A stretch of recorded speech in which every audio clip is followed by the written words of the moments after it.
Usap-usapan ngayon kung bakit tila ang bilis matapos ng seryeng pinagbibidahan ng aktres na si Bea Alonzo at ng aktor na si Dennis Trillo. Ani ng netizens, hindi man lang daw naramdaman ang presensya ng palabas ng aktres hindi tulad noong nasa kabilang istasyon pa ito. Matapos mag-over the bakod sa GMA, ito pa lang ang ikalawa niyang serye.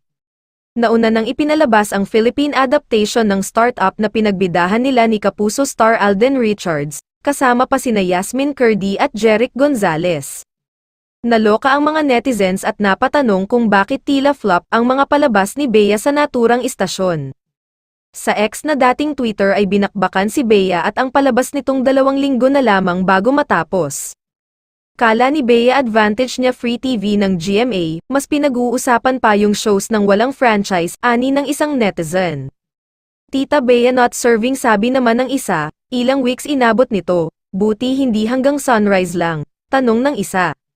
Matatanda ang July ng taong 2021 lumipat si Bea sa GMA.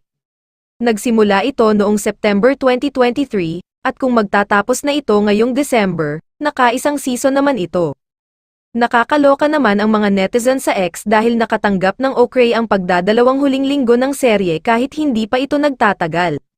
Kapag hindi kasi tumagal ang isang serye o umabot ng lagpas sa isang season, sinasabing mahina ito sa TV ratings o kaya naman ay hindi pumatok o hindi man lamang pinag-usapan sa social media.